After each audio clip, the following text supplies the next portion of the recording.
Good afternoon, everyone. I admire the presence of an iconic and a very revered lady, Sudha Murthy, Chairperson of Infosys Foundation, India. Words can neither qualify nor quantify how glad and honored we are to have you with us today, ma'am. High regards to our Honorable Vice Chancellor, Professor Karisiddappa, Professor A.S. Deshpande, Registrar, Professor Satish Annigeri, Registrar Evaluation, Ms. M.A. Sapna, Finance Officer, VTU Belagavi, Madhura Das Gupta Sinha, Founder and CEO, Aspire for Her, and we have the eminent speakers from the US, India, Hong Kong, and Singapore. And we have Abha, who is the managing partner for this event from Gen Y Consulting. He is the founder from UK, India.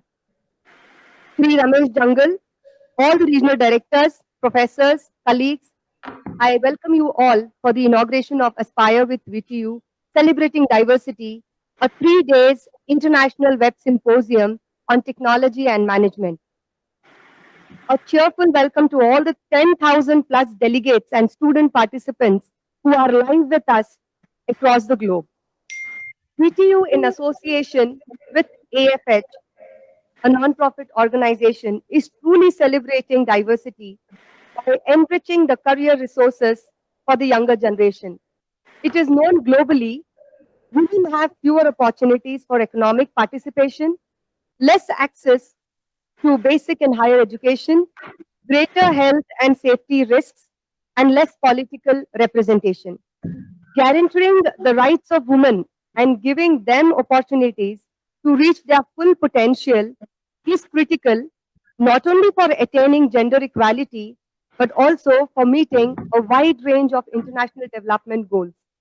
So Women's Studies Center, VTU Belagavi, and AFH is here to provide a platform to empower all the young women out there with an opportunity through intellectual benefits and career guidance. Empowered women and girls are known to contribute to the health and productivity of their family, community, and country, creating a ripple effect that benefits everyone and an entire society. With this note, may I request our very own registrar, VTU Belagavi, Professor A.S. Deshpande, who has been a constant guidance and a support for this event, to give the welcome address. So over to you. Namaskaram. Honorable Sudha Murthy, Professor Karisiddappa, Honorable Vice Chancellor of VTU, Mr. Satish Annigeri, the Registrar Evaluation, and Mrs. Sapna, the Finance Officer of VTU, Srimati Madhura Das Gupta Sinha, speakers, delegates, and friends. It is a great pleasure for me to be the part of the start of this International Web Symposium on Technology and Management, Aspire with VTU, being organized by our Women's Cell. Of course, the Women's Study Center or the Women's Cell at VTU is getting more and more vibrant. We see so many activities, so many initiatives that are being taken up by this particular cell. VTU, of course, is the state university of the government of Karnataka. It is one of the largest technological universities in the country, with close to 3 lakh students. Established way back in the year 1998, with just 20 plus years of existence, we could find a global recognition, through our alumni and students, and even in the recent NRF ranking, VTU could get the 55th rank amongst all the technological universities and institutes across India. And of course, we could bag 80th place amongst all the universities. This is just the beginning. In the years to come, we will certainly make it better, and we would love to be the part of the global ranking. Srimati Sudha Murthy Madam, undoubtedly, as said by Diptiji, a global icon for women empowerment. The greatness of Sudha Murthy Madam is her simplicity and unassuming nature, and the selfless service she renders to the society without making any noise. We could see every assignment she takes up is done with a great degree of perfection and professionalism. Madam, you are undoubtedly an inspiration for all of us. On my personal behalf and on behalf of VTU, I extend a very, very warm welcome to you, Madam. Thank you. I also extend a warm welcome to our own Honorable Vice Chancellor, Professor Kari Siddhappa, a great leader, a simple person, man of few words.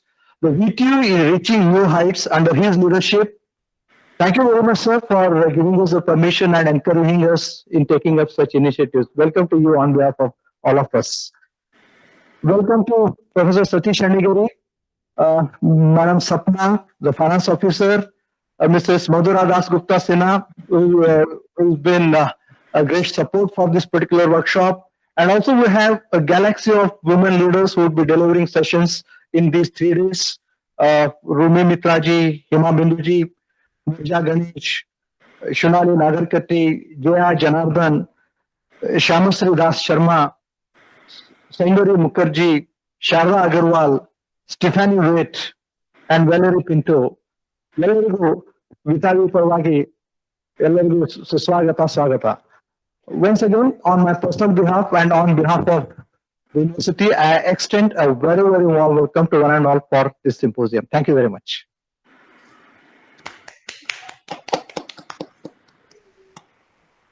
Thank you, sir. Without your upright support, the event of this nature would not be possible. A hearty welcome to you too. May I request the chivalrous leader whose action inspires others to dream more, learn more, and become more. He is none other than our Honorable Vice Chancellor, Professor Kari Siddhappa, to give his initial remarks. Sir. Thank you. Namaste to one and all. Respected Madam Sudha Murthy, Padma Shri Awardee, Chairperson of Infosys Foundation India, Founder and CEO of Aspire for India, Madam Madhura Das Gupta, the other speakers, Madam Rumi Mitra, Madam Ima Bindu, and others, my colleagues from VTU, Professor S. Deshpande, Professor Satish Anigari, Madam Sapna, the coordinator of this program, Dr. Deepthi Shetty, and other colleagues, and special guest, Shri Ramesh ji, and my dear participants, and other invitees, ladies and gentlemen. We are very fortunate to have Madam as the chief guest for today's inaugural program on AFH. And also, we are delighted to share some of our thoughts on our Women's Studies Center at VTU, Belagavi. As we all know, this is a technological university which renders only professional degrees, and we are also trying to change as per the aspirations of new education policy of Government of India. University Grants Commission insists that such kind of centers must be established in universities to take up some of the very important assignments or works or goal set by the Government of India. One of such center is Women's Studies Center in Belagavi. We have established. We have Women's Cell also. We have other cells or centers like Center of Excellences in various other aspects related to technology and development and research. And university, of course, there are other centers like NSS, Red Cross, who are basically established to, take up outreach programs. In fact, we have adopted something around 10 schools, primary schools, to take them to the next level. Other important cell along with Women's Studies Center we started working is universal human values, which is highly important and somewhere in our education system, though traditionally India had such programs as part of education system, we are missing them, especially the values and ethics and professionalism. Now with that, as Vice Chancellor, I have been telling these people to make this center as mother center of technologies, which are necessary, these centers, to reach some of the aspirations of the nation. Women empowerment, improved gross enrollment ratio. We slightly find better in engineering. During my days, we had no. I think in Malnad College of Engineering, 76 to 81, we hardly had three or four girl students studying that in electronics. In no other branches. Now we find in some of the branches they have outnumbered boys. That is one good thing happening. And why I say all these things is, we need to empower the mother, in various forms. And I am sure that empowering women, it will go a long way. As our Prime Minister says, Beti Padhao, Beti Bachao, Andolan. Yeah. And the other very important thing is, not only in professional education, we should have a higher gross enrollment ratio, especially in rural areas. They are, though we have some good number of schools, good number of colleges, now we have almost one university in every district. Somehow we find less enrollment, and they are not educated. So our study center should take up this to propagate and educate the girl students, especially in their early childhood, so that we can really bring them a change in their life. Education is the only answer for growth of any nation, and especially the education like professional education will have a very important role. With the type of technologies we are looking at, with the type of growth which has taken place, both in education as well as in the growth of technology, I think we need to do a lot. We have been talking about various programs like offering research projects under this cell, empowering women and their leadership. And also we are trying to conduct some workshops on gender sensitization and other disciplines. And we also try to work on some extension activities for community enrichment, benefits for women. And also we are trying to collaborate with some of the organizations through our study center to take up certain activities which will definitely empower women and their education system. Extension activities, we have been doing it both in formal way and non-formal education system. We are also doing some awareness exhibitions. We are also have produced some posters, film songs, etc. plays, so that a knowledge base is extended. We try to create a very literate society in general, but a very literate society among women in particular. I think if we can able to educate a mother in a family, I think whole family is educated and it is put in place. So we miss that. Or whether it is Mother Nature or our own mother or our own partner or a daughter, I think I try to find a mother in them. I always compare with my own mother. So that's how the centers like this should play a key role, not only in terms of educating them, etc., making them financially, on their own. In addition to education, if you have empowerment in terms of financial earnings, I think it will go a long way. But still, I know the background of villages.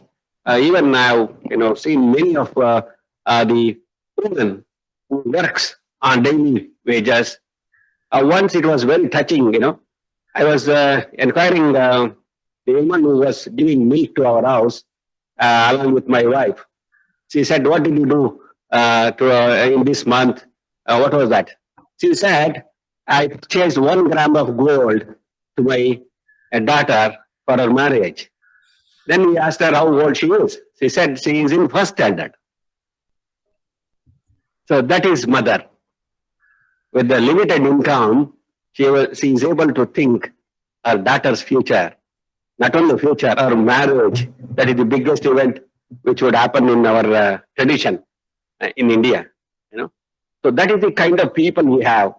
Some of the villages in and around the city, they all live on these kind of professions. They earn few hundreds of rupees and they try to save some money. And many of them run their families, especially the villages nearby city. They have this kind of tradition where they run their family. These very women, they run their family. They educate their children. Even, you know, you should not mistake me. They take care of their husband. Sometimes, you know, these people, they're when they are near to city, they allow some habits of picking up some bad things, and they become lazy and those kind of things. So these are the certain things which are happening in our country, and we need to eradicate this.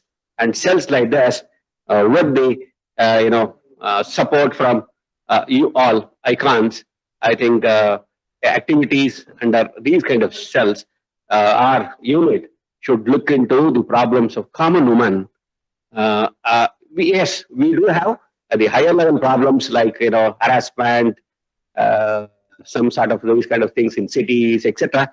That is a separate wing we can talk about. We can deal with. We are educated. We have knowledge. We know about law, legal issues. They can be handled. But the economical viability of poor women, agriculture based women, or these daily wages workers, etc. What they miss the education, they have no proper economic plans in their life, and also they suffer in family because of various other social problems. So I think women study centers must work and study such kind of problems, and they can be eradicated. And somehow our new technology will come into picture. We can monitor them, we can survey them, we can have a database, because everything is data driven now. So we can definitely do a very comprehensive study of such kind of category of people through centers like this, and they will go a long way. So with these few initial remarks, I thank you all, especially Madam Sudha Murthy, for accepting our invitation. And this is, of course, we have seen her on TV, we have heard, we have read her books, we have read her article. I always appreciate, remember her answer in a TV. She said, "What do you expect from your husband?" She said, in my language, I'll tell you, one madam maliye." So that is the kind of simplicity Madam has. We all cherish her words, we read about her, but I'm fortunate to say a few things in front of her today, and also meet her because of the technology we have connected through digital mode. Maybe we'll meet her sometime personally. With this, I once again thank you all on behalf of VTU. I convey my best greetings to one and all who have participated in this event. And VTU is very fortunate to have this kind of eminent group of people who are really going to address the problems of women in this country. Thank you very much.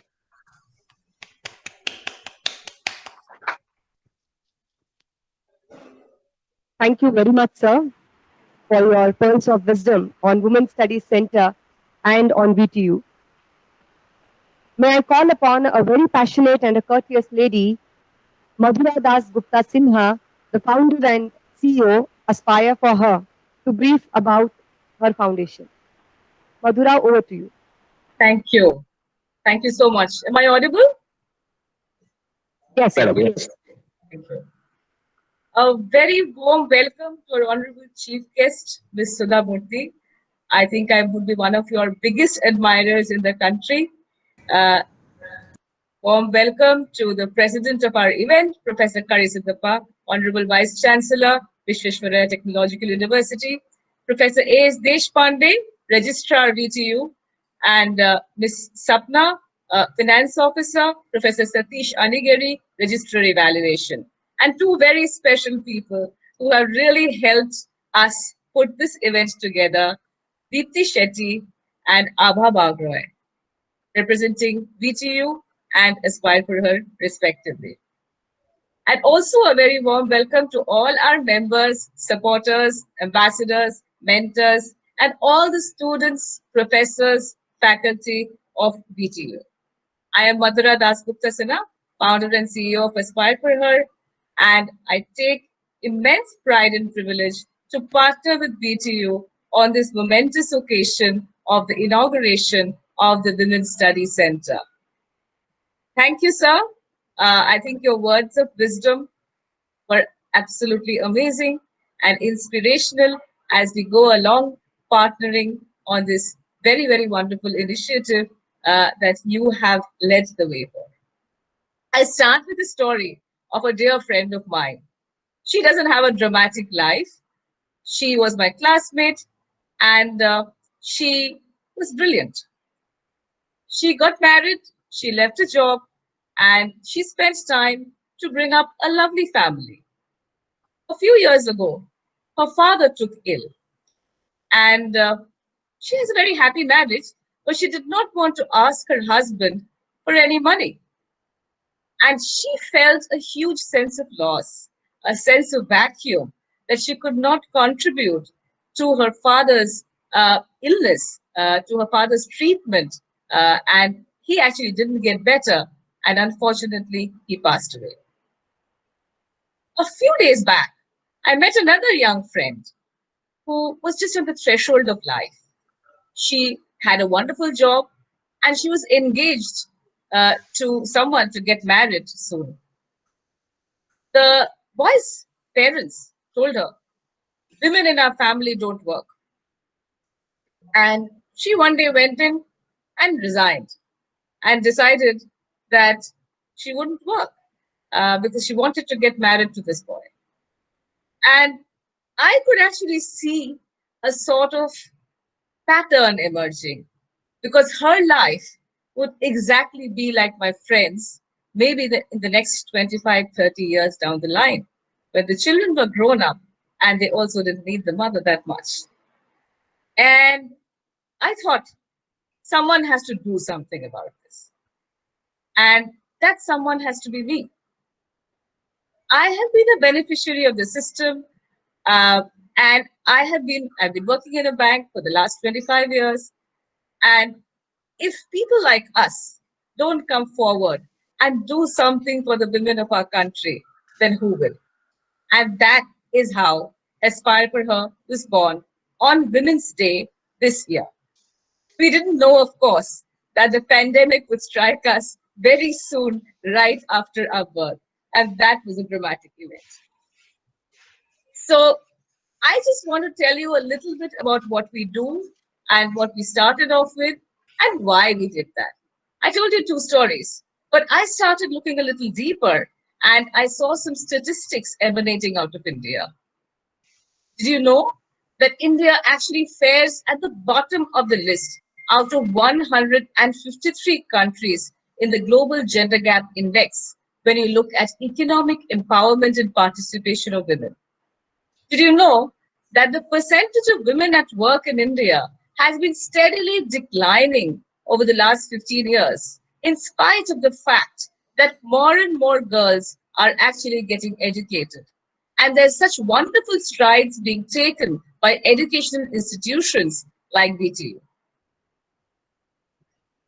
With that, we realized that there is a gap somewhere. And in spite of spending 73 years as an independent country, the women in my country were not financially independent. And that is what we wanted to change.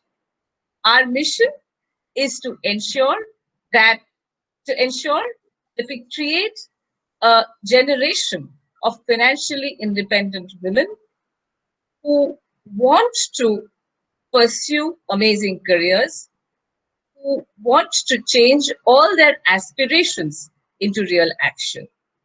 And we want to touch a community size of 1 million women, adding $5 billion to the country's GDP by 2025. Definitely by 2025. So those are the kind of dreams that we have. And what do? So we work on a mindset change model.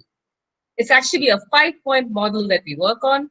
And the first pillar of that model is mentors and role models. They're women leaders from all walks of life. They are unified by their passion to do something for the girls of our country. You see many of them around here in this virtual table. You will see many more of them as the days pass by, tomorrow and day after. A lot of our mentors are taking their time out to talk to the students of VTU about what careers they have pursued and what exciting career options lie ahead for them. The second pillar that we work on is learning opportunities. And this is to open doors and windows to their minds about many career focused learning that will ensure that they actually get the right jobs and get ready for the right jobs. I am so delighted that our very special partner IBM is here today, represented by Rumi and Hima, two very wonderful people who will talk to you about their global open PTech platform, which I'm so happy that they had chosen Aspire for Her to launch in India. So warm welcome to you guys formally, and thank you very much for being a part of this event. The third pillar that we work on is career previews, because we are talking about careers, and careers have to be made exciting to the young minds. And therefore, we have blogs which come out weekly about various sorts of exciting career options for young women today. So we have a wide array of blogs, starting from the CEO of a bank to somebody who set up a very successful patissier in Mumbai, to people who are in the technology space, to people who are doing all kinds of interesting options, including writing stories. So that's our career preview piece. And we like to ensure that for our webinars, we have very, very inspirational people, women leaders again, who come and address our girls. So between that, the blogs and the webinars, the young women of our platform get an opportunity to taste and preview many different kinds of career options that they can follow. The fourth pillar that we work on is a wonderful peer community. We have an ambassador program that we run every month, and the peer community and the bonds that get built over there are absolutely amazing.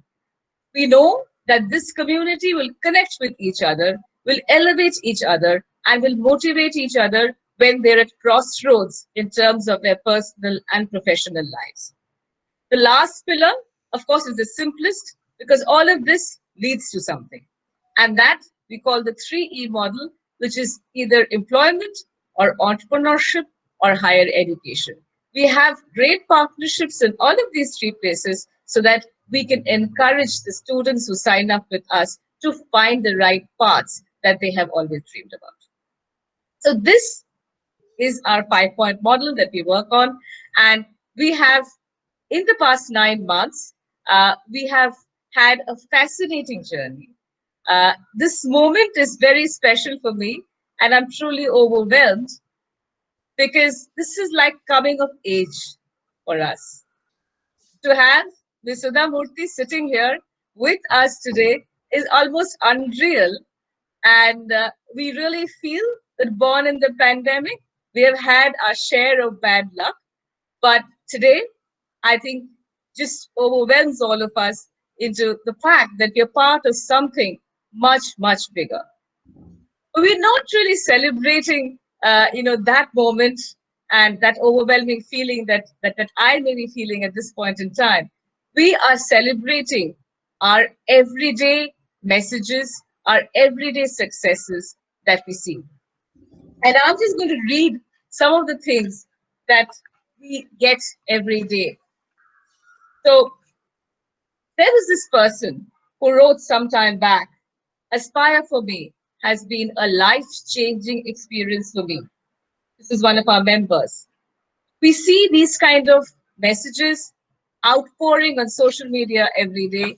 We see them in conversations, and we know that the language of our country is actually changing. It has taught me to dream, says another one of our members.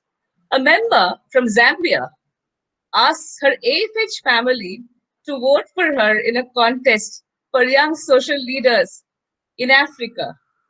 I love the work you do. I feel I have a safe space, says another member from Bolivia, a place which I have only seen on the map. Today, we have members from across the world tied through a unifying emotion that is AFH. Aspire for her is an emotion. As they say, she is a movement. She has created a bridge between the giver and the receiver, helping me pursue the bigger purpose of my life. This is what one of our mentors wrote a few days back, and I thought I'd read it out here. These messages motivate us every day, and I say it here for every one of our members, supporters, ambassadors, mentors, and for all of you from VTU here. I'm eagerly waiting to hear my favorite author, my favorite storyteller, who has, through telling her own stories, uh, motivated so many women to aspire. We are truly honored to share this platform with you, ma'am. Thank you very much.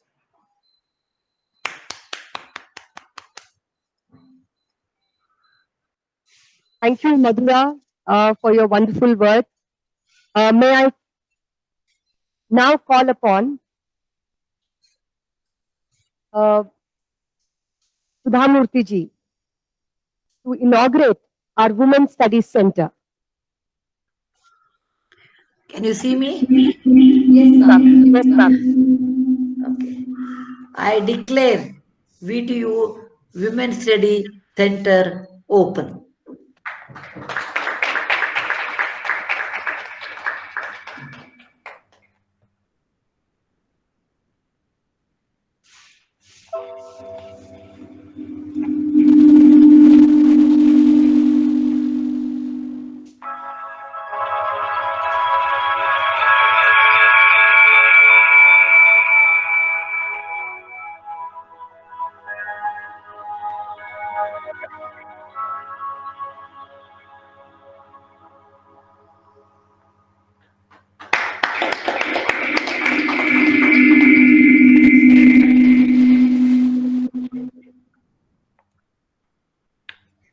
Sudha Murthy, who was born in 1950 in Shugao, Haveri district in North Karnataka. She pursued her engineering from BVB College of Engineering, obtained first rank across all branches, and received a gold medal from the Institute of Engineers. She did her ME from Indian Institute of Science with distinction and started her career as an engineer with Telco, which is now Tata Motors. Today, she is the chairperson of Infosys Foundation and has handled 16 national disasters in the last 24 years. She studied in a Kannada medium school till the 10th standard and fell in love with the language. Strong ties to the language and its people led her to establish more than 60,000 libraries in Karnataka. She profusely believes in creating awareness for social causes and has passionately traveled the world for this purpose, including universities and gatherings in USA, Colombia, Kuwait, and so on. A prolific writer in English and Kannada, her books have been translated into all major Indian languages and have sold over 30 lakh copies around the country. She is a columnist for English and Kannada dailies with 30 books and more than 200 titles to her credit, including novels, non-fiction, children's books, travelogues, technical books, and memories. She is a recipient of 9 honorary doctorates. Some of her awards include the R.K. Narayan Award for Literature, the Padma Shri in 2006, the Attimabbe Award for the Government of Karnataka for Excellence in Kannada Literature in 2011, the Lifetime Achievement by Crossword Book Awards in 2018, and more recently, the Lal Bahadur Shastri National Award for Excellence in 2020. She lives by the belief that generosity of a few is hope for millions. May I now ask your kindness to give your inaugural address, ma'am. Thank you. ಎಲ್ಲರಿಗೂ ನಮಸ್ಕಾರ. Welcome to Karnataka. Respected Vice Chancellor Kari Siddappa, Mr. Deshpande, Mr. Annigeri, Deepthi and Sapna, Madhura Das Gupta, Hima Bindu, many people, Abha, I can see, whomsoever I can see, and my classmate Ramesh Changal is here. All of you, please join this session. I'm very grateful to you. I was just going through the speeches and I was just wondering, my mind went back. Can you hear me properly? Yeah. Yes, ma'am. My mind went back in 1968 when I joined engineering college. People thought there is something wrong in my brain, okay, crack probably. And more than that, they thought about my father, who does not have common sense sending a daughter to an engineering college, because it was considered something unimaginable for a lady to go to engineering college.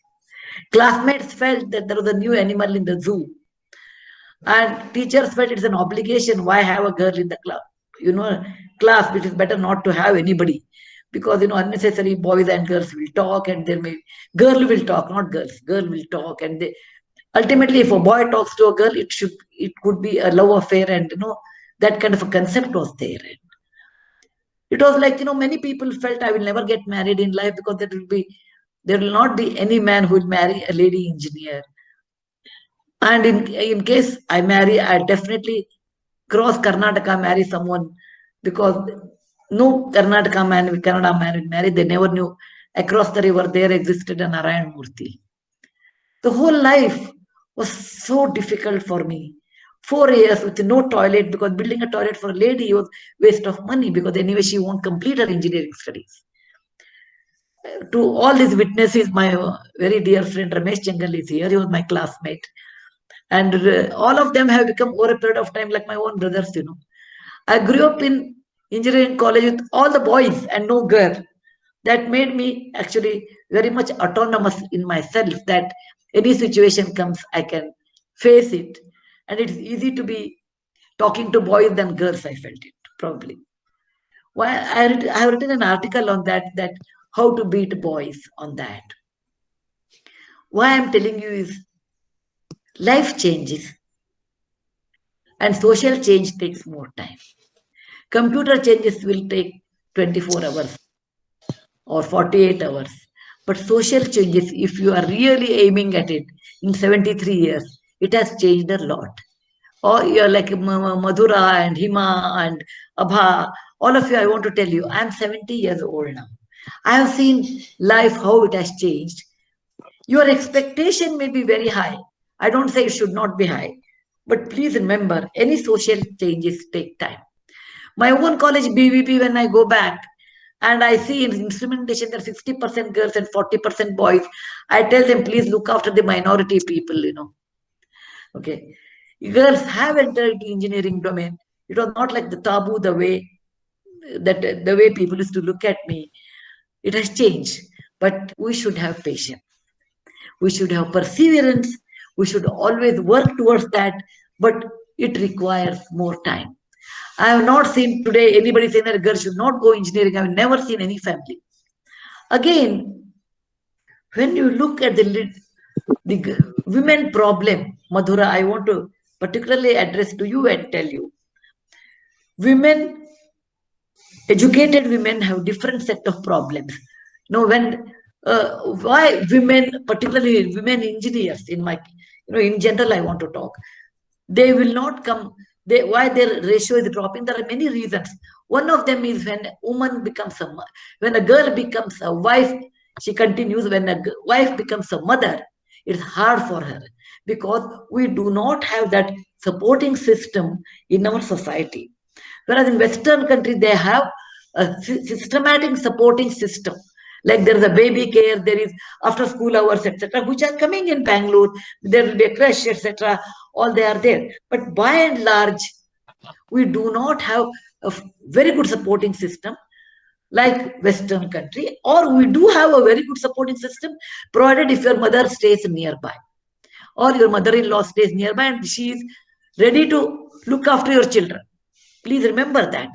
So a woman's priority changes once she becomes a mother, and she drops down. She says, I give a priority to my children than my career, which is very, very natural. But when children grow up, she becomes emptiness syndrome. She comes into emptiness syndrome.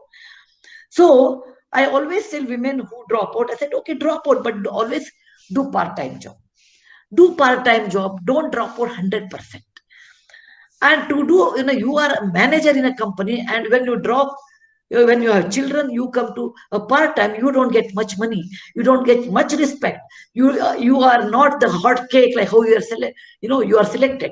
But accept it, please accept that. And many times we women, we do this one.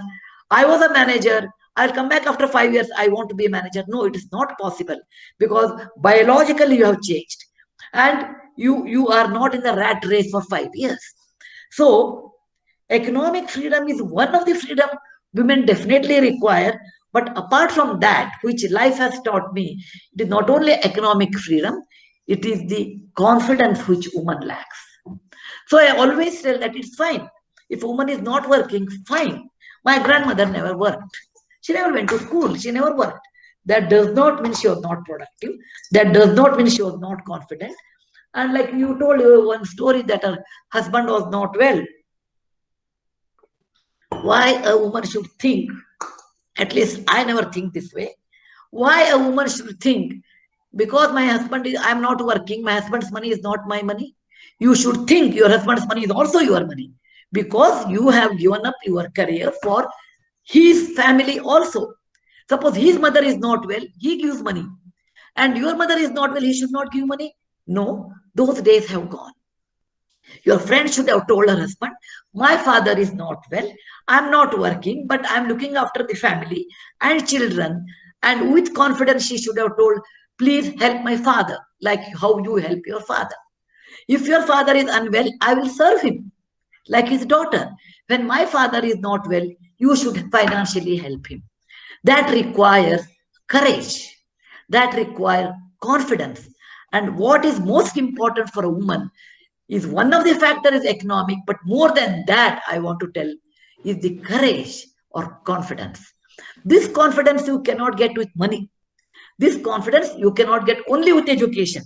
This confidence you cannot get if you are beautiful. This confidence you have to develop. So I request all educated women, first you should develop confidence, then job. You can always get a job, but you can't get confidence always in life. There are many, many situations where the break comes that will break your confidence. People will talk about you. People will make fun of you. You may say, you are, I have written an article, a most economically independent but least confident woman, the most confident woman, and not economically well off also. Economy is one factor. The more important factor is, so what? I have lost the battle, but I will win the war attitude. And asserting, you being a Bengali women are very assertive. And Rumi is a Bengali. And I saw one more person. She was also Bengali, Mukherjee. I said, okay, Bengal, here is here, Saundari Mukherjee.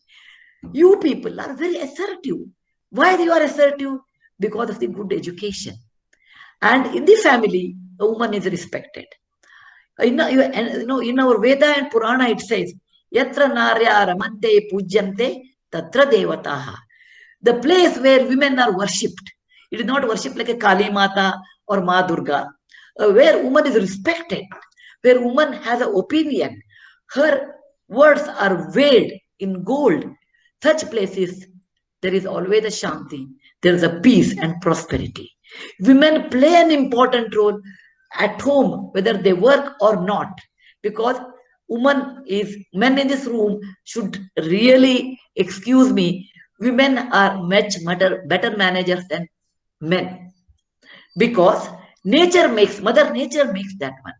She is a sister, a daughter-in-law, a mother-in-law, okay, a sister-in-law, and she also undergoes the labor pain and any pain, and she brings a new life. So women are better managers, and all women should understand we have enormous potential, and we use hardly 1%, 2%, or 3% of that. Potential is not always money. Potential to be confident in life. potential to face the realities of life. So it is a part of the women's studies, I always tell, make our women confident, make them aware of their enormous capacity and capability, which we really do not awaken them. We always say you should study, get married, have children, listen to father. That's, listen to father, listen to husband, listen to son. No, listen to everyone, but you make your own judgment. There's nothing wrong listening. Listening is a good habit because you should listen to everyone, but you have to make your own judgment, because Krishna says in Bhagavad Gita, who is your best friend? Atma hi atmano bandhur. Who is your worst enemy? Atma hi ripu atmana. You are the best friend to yourself. Who is your worst enemy? You yourself. Arise, like Vivekananda says, arise, awake, and have confidence and march ahead. This quality should be taught to women in any family, in any college, and any university, and any women study center.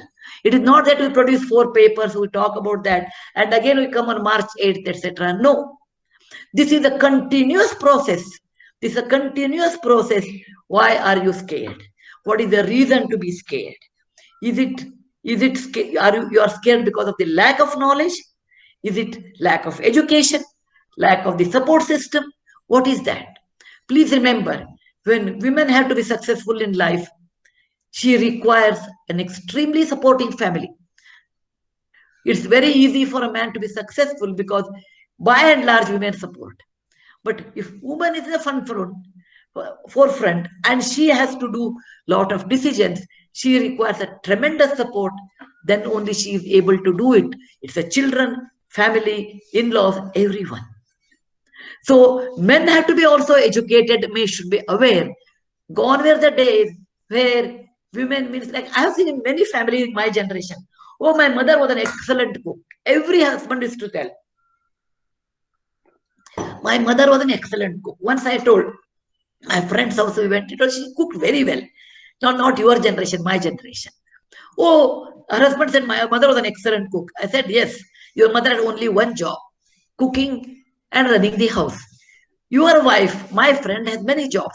She goes to factory or office, works and comes back and cooks. So she has many jobs. And every time my mother would sew, whenever something is, a cloth is torn or anything. I said, every woman should know, I agree. But please don't compare. That's a generation gap is there. In previous generation, the opportunities were less for women, either for education or for job opportunities were very, very less. When I was young, the job opportunity for women were, at least in northern Karnataka, a school teacher, a college professor, better one, that is primary school, high school, college teachers, bank and post jobs.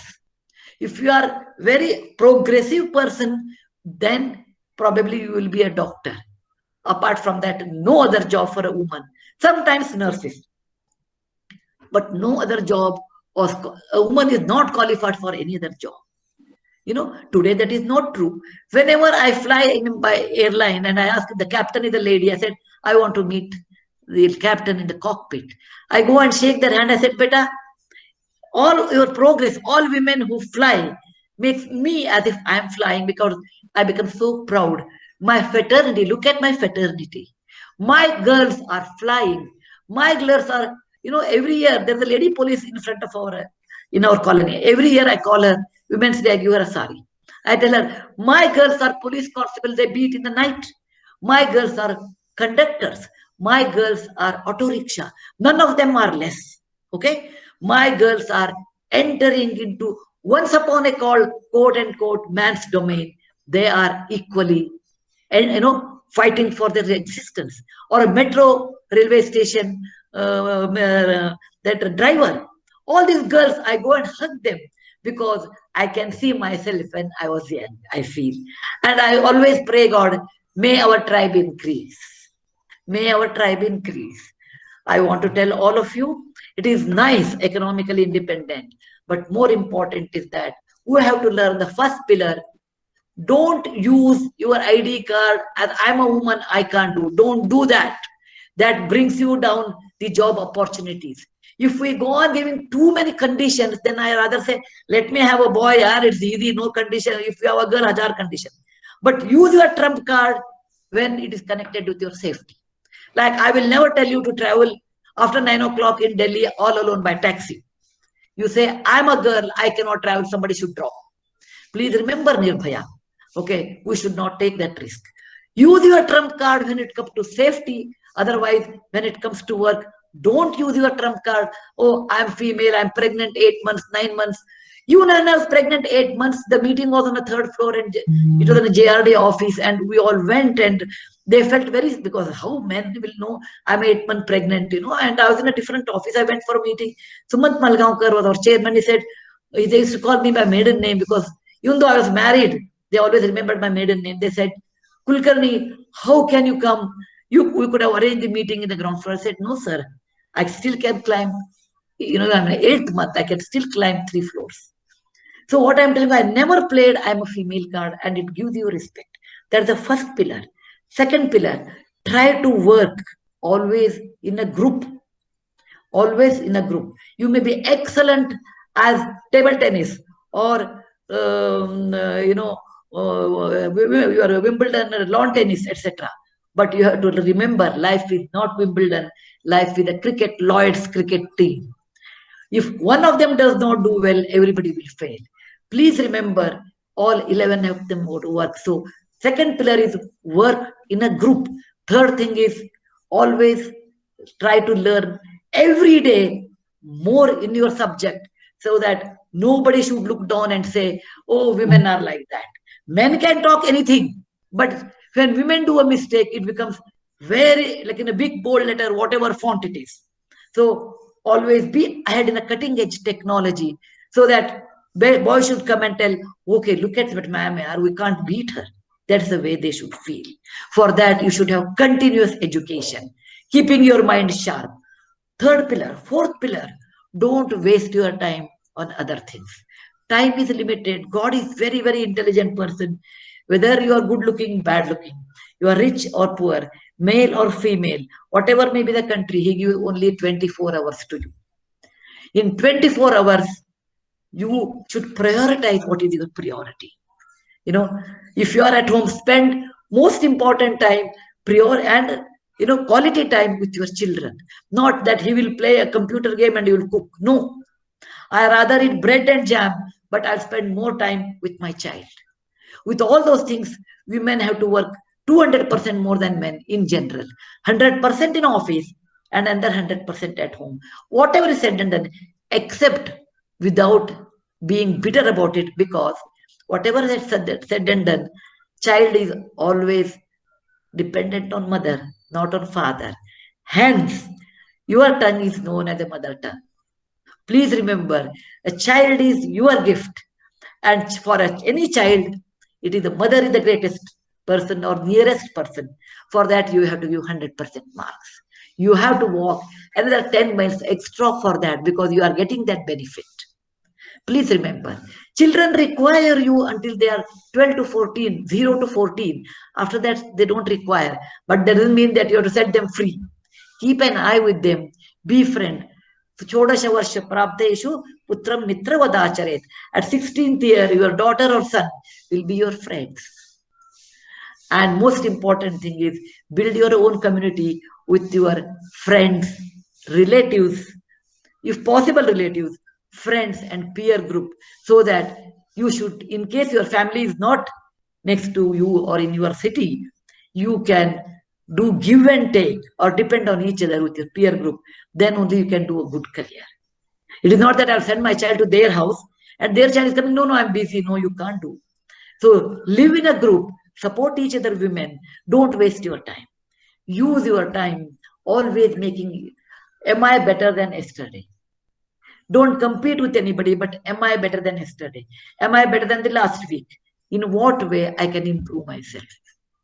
This makes a woman's life better, a better career, a better human being. And underlying with all those things, I say you should be compassionate and that is the glue or bond.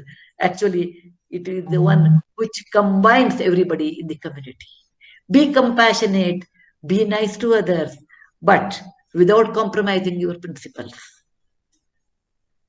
Now, this is as far as, I can go on talking, but I know there is a limitation of time. But this is meant for the educated people like who are 2% or maybe 5% of India's population. I'm talking about rural people.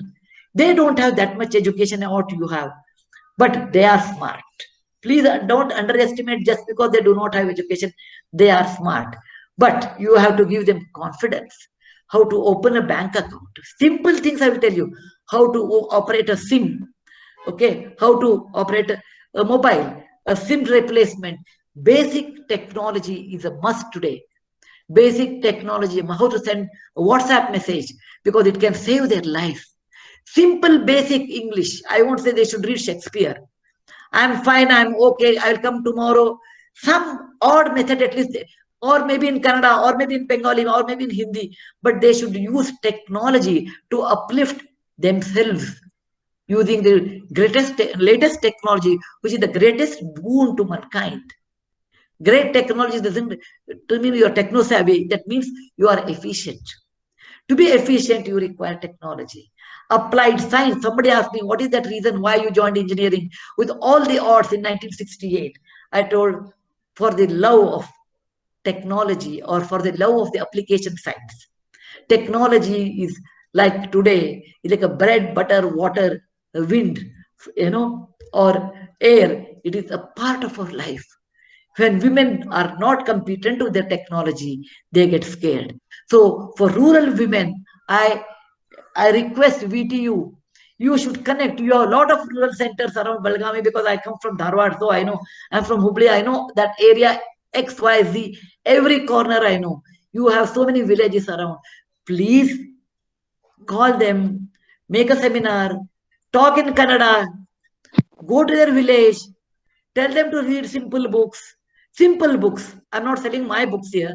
I'm telling you simple books. Learn technology. They should be independent of anybody to operate WhatsApp, phone, all these things. And it takes time. Have patience. Patience is the best medicine, but it is expensive medicine. It takes time. But if you want to be cured, you have to take medicine. You can't only wish. I wish you all the best, but take time, work for that. And Madhura, I wish you all the best for a nice Aspire Foundation. May God help you. And thank you very much for patient hearing. Jai Hind, Jai Karnataka.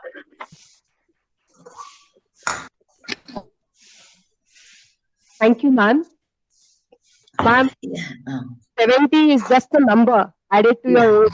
However, you're very, very young at heart, and we cannot match your passion and energy. And the 4 pillars that you have proposed have already inspired all women like us today to become strong, compassionate, committed, and more focused. And I'm pretty sure, ma'am, that all the spectators will proudly carry what they have heard and learned here throughout their career. Thank A you. million thanks to you for being a part of our international symposium. We are honored and forever grateful to have this center inaugurated by your blissful hands. And we look forward in future to have your blessings and support in our future endeavors at VTU. Thank I you will so much. try. Thank you. You should allow me to leave. Is it okay with Deepa? Deepti? Definitely, ma'am. Can I leave better because I have one more seminar after this? Sure, ma'am, sure. So I wish all the best and enjoy 3 days. Thank Have you. fun. Have fun. Thank you so much. Okay. Thank you, ma'am. Thank you so much. Thank you for your blessings, ma'am. Means a lot. Means a lot. Thank you. May I now request a very gracious lady of our university, Ms. M.A. Sapna, Finance Officer, to propose vote of thanks.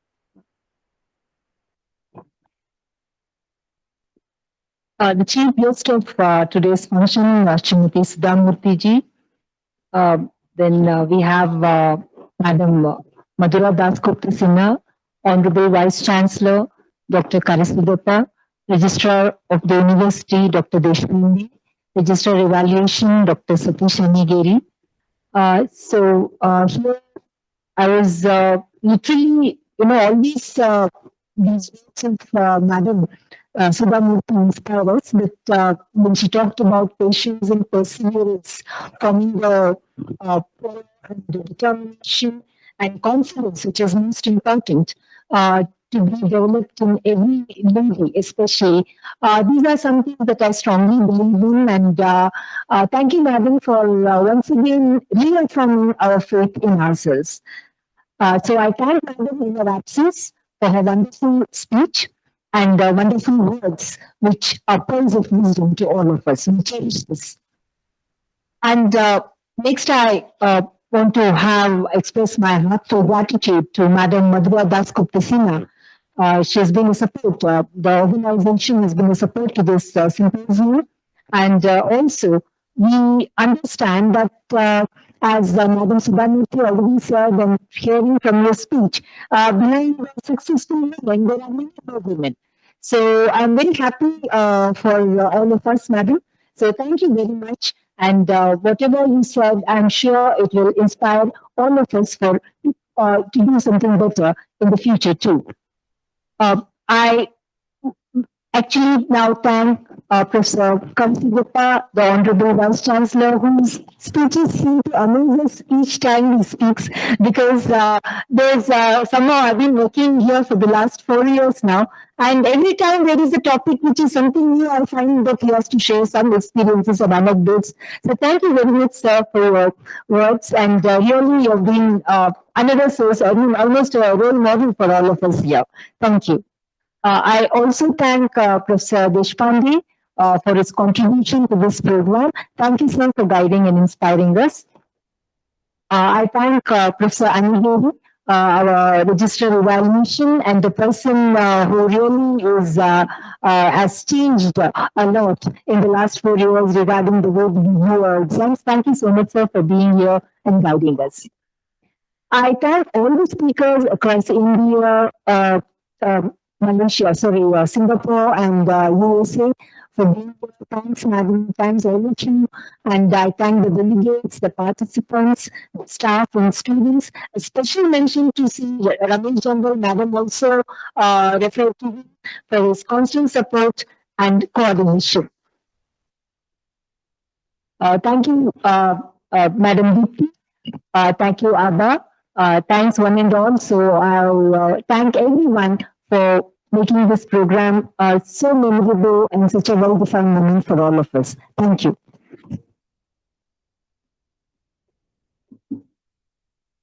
So we close the inauguration.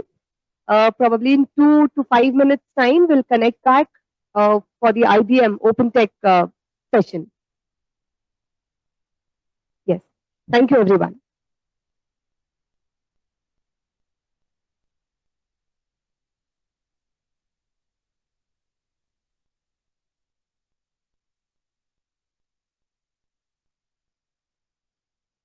For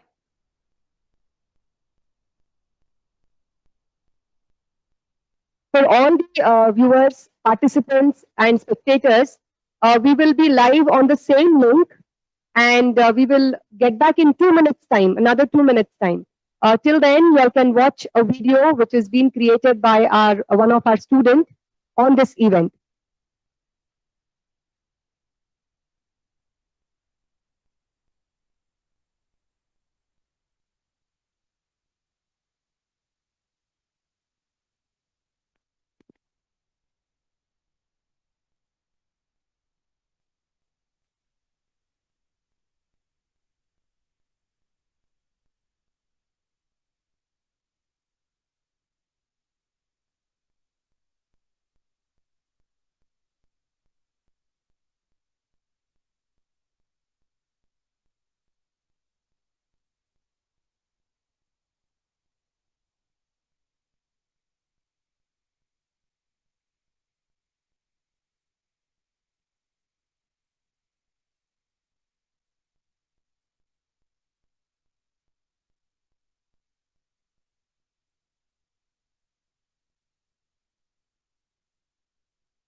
Hello.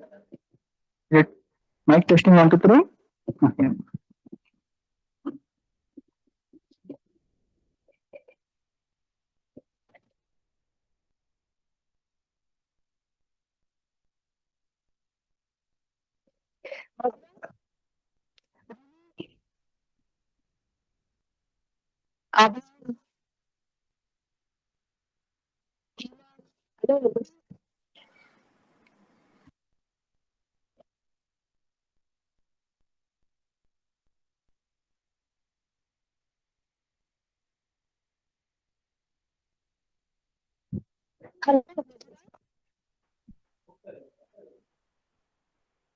Hi, Eva. I can hear Me? Madhura, but I'm not able to hear Dipti. Not able to hear you. I'm not able to hear Dipti. Oh, she's talking, but none of us can hear her. Okay. I can hear Madhura very clearly. I don't know who else I should. Anusha, you. Hi, Madhura. Hi, how are you?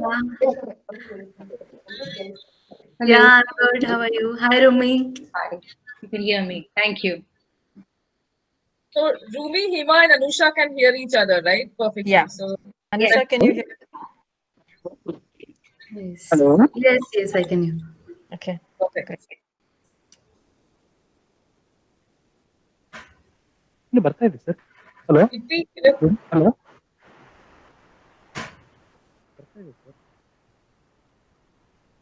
Hello. Hello mic test 1 2 3.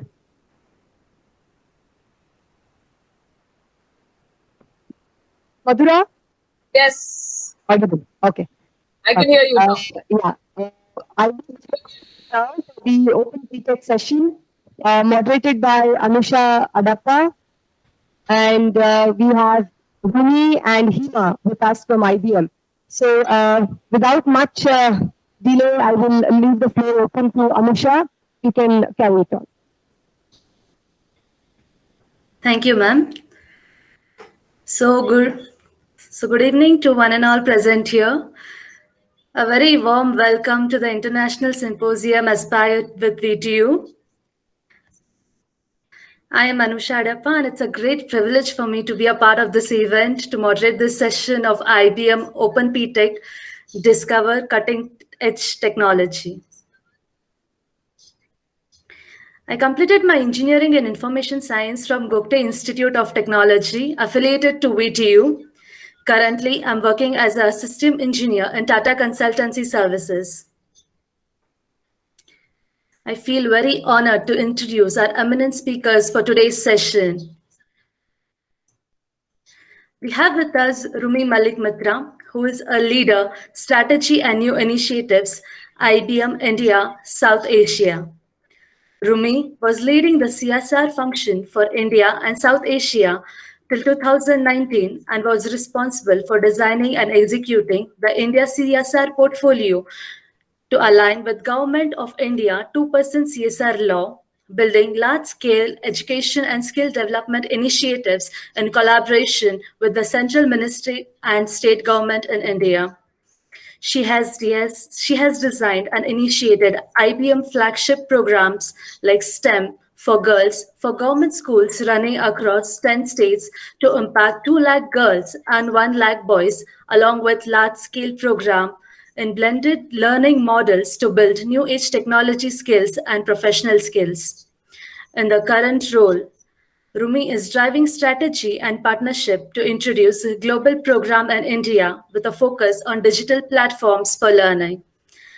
Rumi has 18 plus years of experience working on strategic priorities of responsible business and sustainable social impact. She leverages her strong understanding of India development priorities, her experience of the social sector and business scenarios to design strong social impact programs. Prior to joining IBM, Ruby was senior president with NASCOM Foundation. She's based in Bangalore. It's an honor to have you here, Rumi. A very warm welcome to you.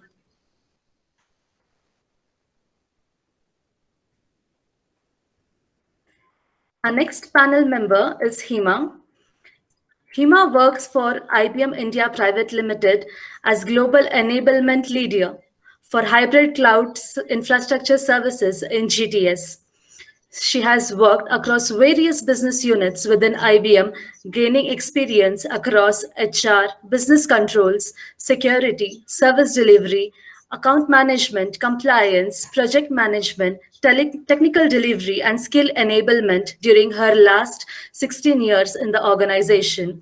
She has traveled extensively across UK in her role as client support manager.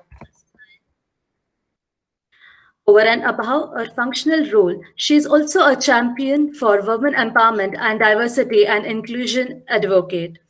Hima has won various accolades for her service in IT across various roles, including IBM Bravo Award, IBM Hall of Fame, Manager Choice Award, Client Awards at UKI, to name a few. Hima is passionate campaigner for women in technology and an active volunteer for STEM, that is Science, Technology, Engineering and Math program for girls, encouraging and guiding young girls from universities and schools into taking the STEM careers. She is a co-facilitator for Business Acumen Advanced Communication for Technical Leaders at IBM. She is a Be Equal ambassador at IBM for diversity and inclusion initiatives. She was recently made the council members for WICCI, that is Women's Indian Chamber of Commerce and Industry for Karnataka Heritage and Culture. She has also been a part of various women empowerment programs across various groups outside of her work. She comes from a heritage of women supporting women. Hima has participated as an active speaker on various topics covering women development, women in leadership, single parenting and child mental health, diversity and inclusion, work-life balance and mindfulness, etc. She's a leader who believes if you want to see a change, be the change. Thank you so much for joining. It's a great privilege to have you here with us today. A very warm welcome to both of you.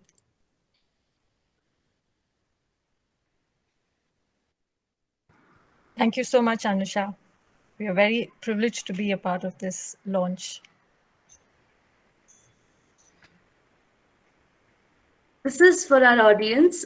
Please note, when we end this session, we will be open for the forum for our lovely audience to ask questions to Rumi and Hima.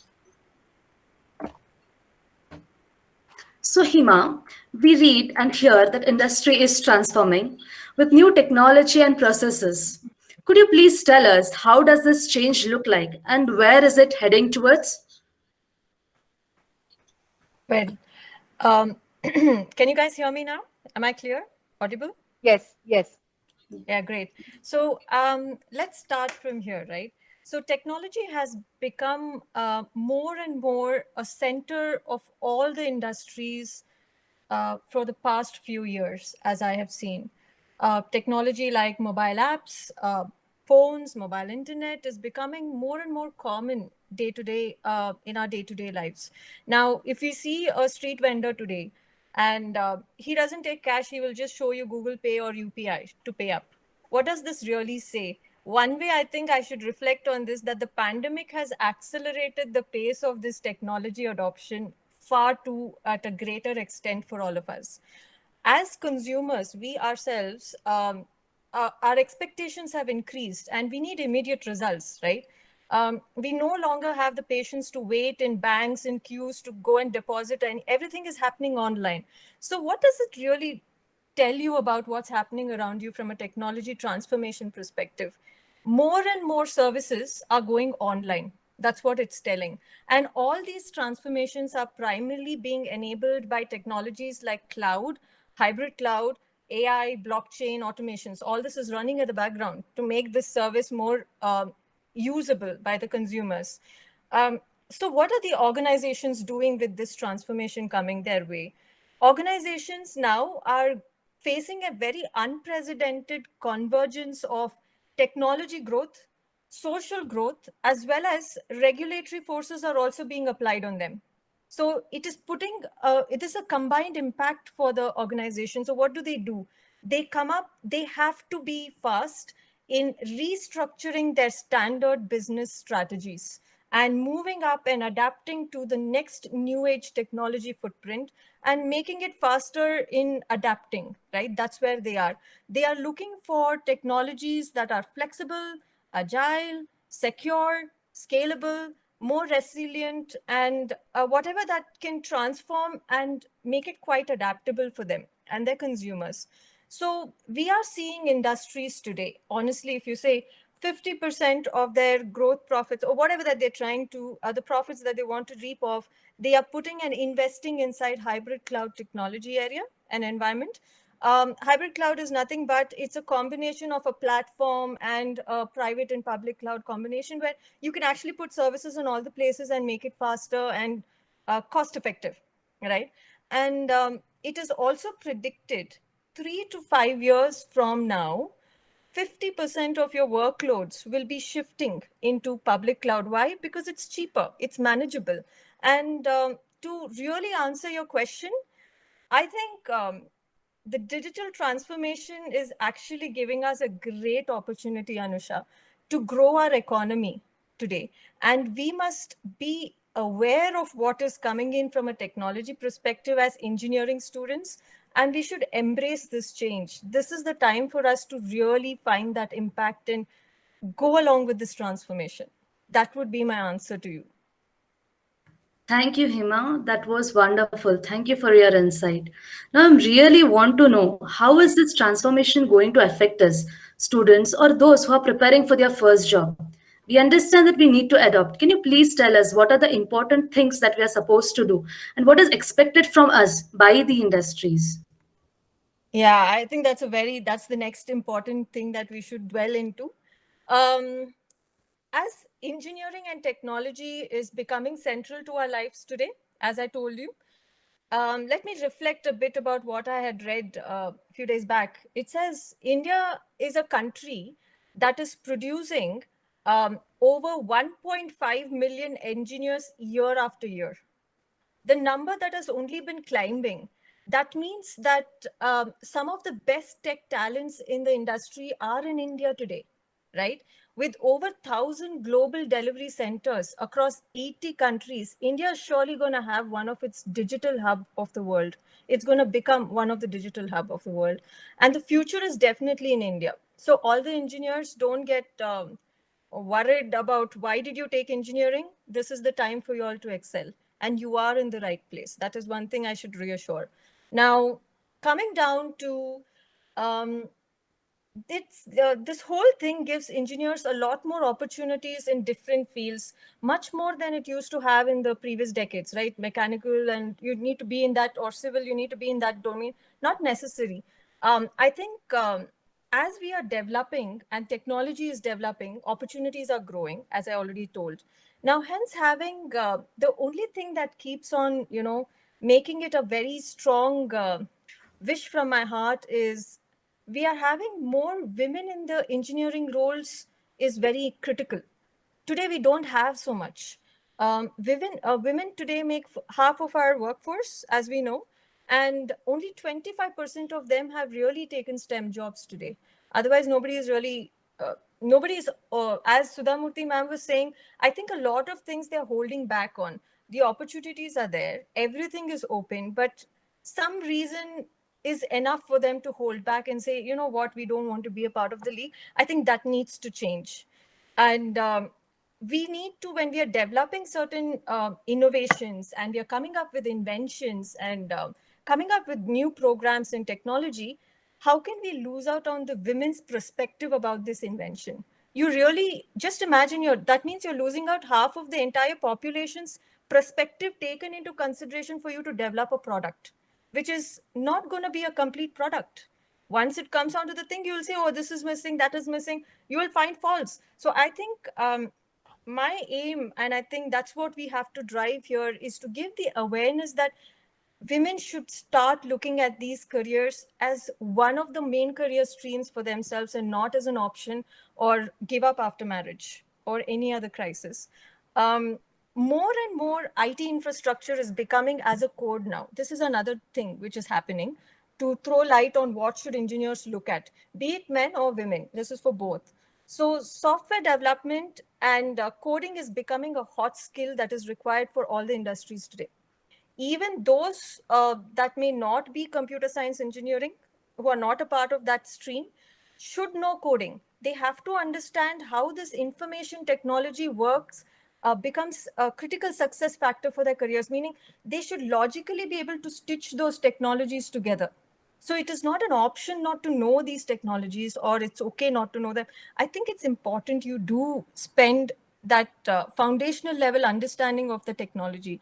And what this will do is that eventually, even non-technical students, non-engineering students are required to know this technology as it's the key skill, meaning you need to know what is blockchain at a level that you can understand and articulate and sell the product. You need to know what is cloud. So you need to know the basic foundations across the technologies. And automation, I'll tell you how the industries work today. Automation is becoming the heart of every organization today. AI is like spreading everywhere. What they're doing is, if that something is repetitive, they will immediately automate it. What does it do? It frees up the human mind to be applied for more creative and innovative activities and challenge its capacity rather than being used for rhythm kind of activities, which leads us to the next point, that every student needs to have critical thinking skills, innovative mindset, and ability to add more value to value than an automated robot that can provide in an industry, right? That's what's coming up as the new age requirement of what kind of roles we should get prepared and what kind of skills we need to have.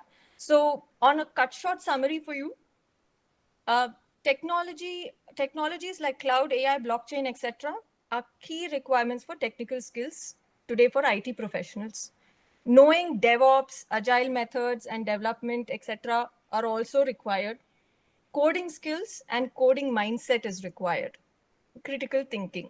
This is what I'm telling as skills that we are going to start looking, growing now, going forward. And this is what companies are going to buy and look out for, because everything else they can automate, right?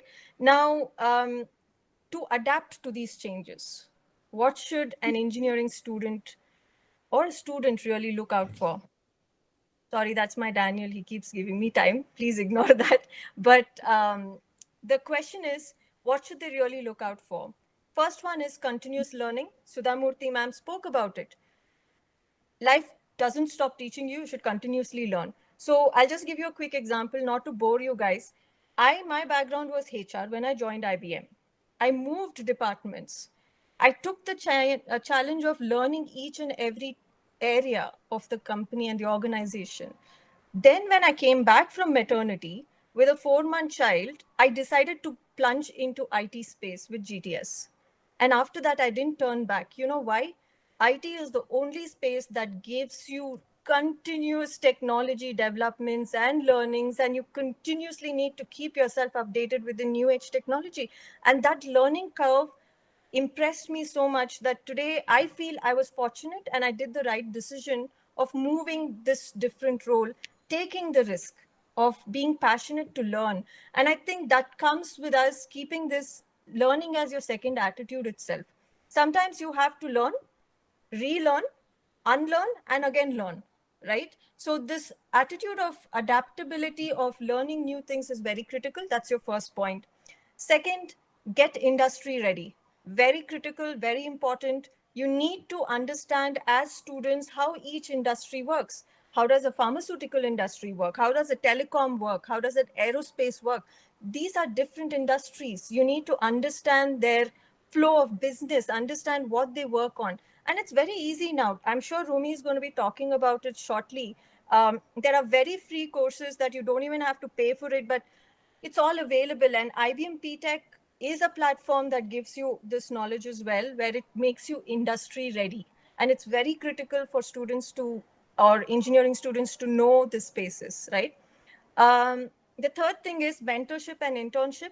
You need to utilize this mentorship and internship that is gaining experience, where you can actually leverage the networking skills. Many people coming into a company forget how to network, you know. They feel they're comfortable in their own space, they don't need to talk. No, the networking skills of what you, how, who are the mentors you can talk to.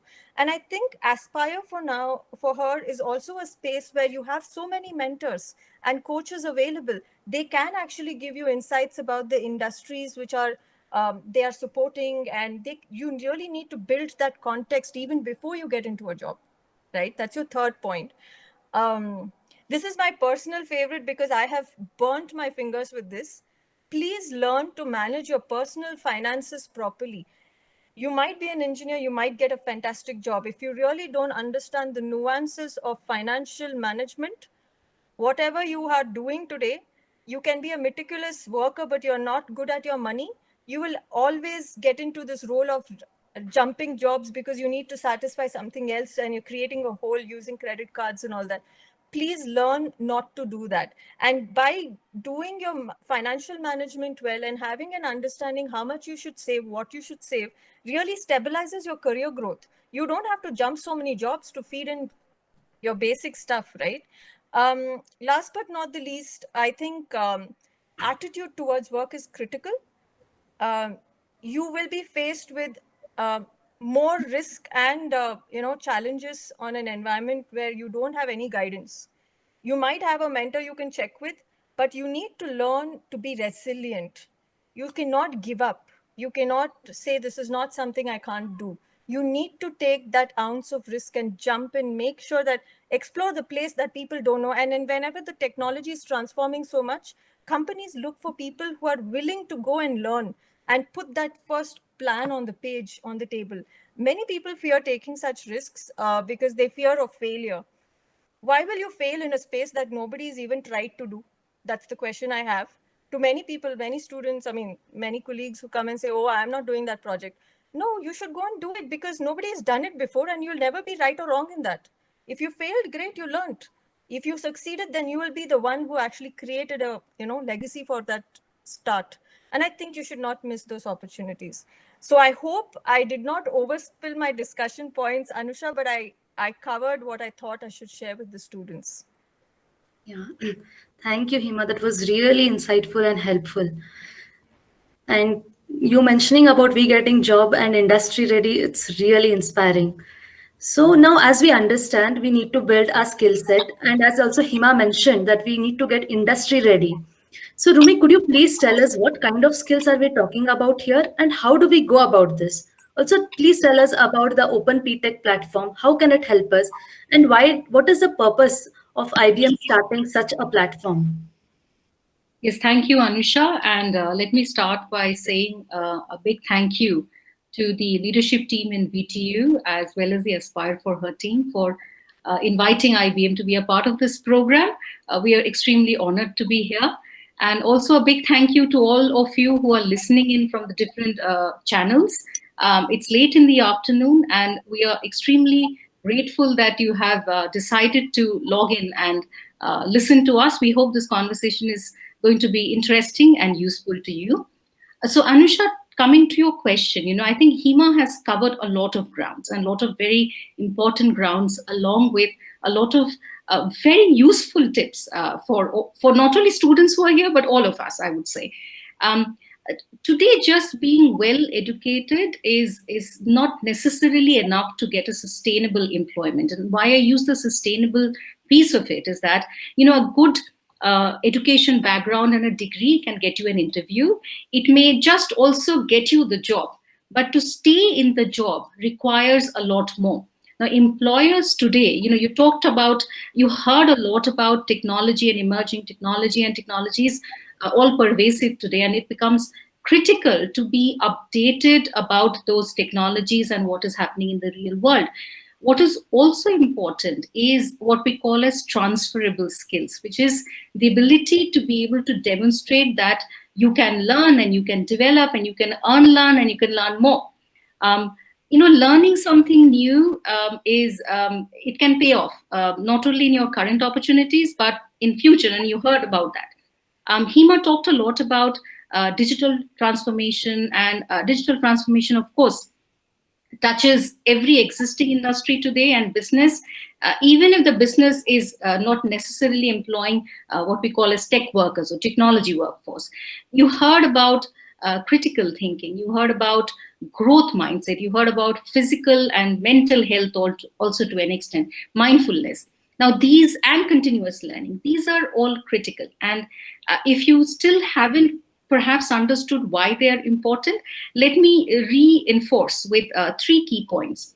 One, developing these skills are actually considered a priority at the workplace, and it is important for your career that you continuously develop such skills which are marketable, which are transferable. The second, it is also vital and important for your employer's preparedness and how they respond to the changing market. So as you enter your workplace, or as you start working in those companies, it is also important for you to keep contributing to that effort. And third, you must know that all good companies, all growing companies, look at transferable skills, what we call as 21st century skills. So you have an additional sort of responsibility to see that not only you're updated on your technical skills, you're also able to gather and really able to learn those various other skills that we talk about, 21st century skills, transferable skills, that are becoming more and more critical as we move forward. So it is necessary for you to equip themselves, and it's necessary for you to continuously keep on learning. Now, we have been talking about the skills quite a bit. Let me just take a step back and let me expand, give you a couple of examples of what these skills are. And I know a lot of it is probably, you have heard about them, you have had these words thrown at you, critical thinking, we keep talking about that. And please please understand, they are as important as they could ever be. So let me start with something that is probably something that you have heard a lot of times, digital literacy. Now, what does it mean? It simply means that you've got to be familiar with a variety of technologies, because as you continuously increase your knowledge about emerging technologies, this will also help your employers understand that you are trainable, or you can adopt, you can quickly jump into a new program or a new device or a new project that requires those essential new technology skills areas.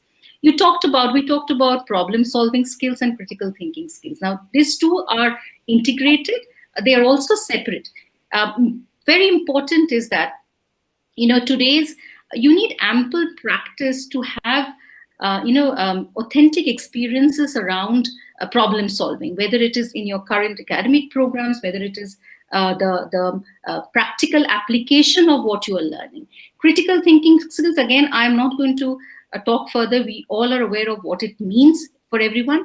What is also emerging as another very important area of understanding is what we call as global citizenship.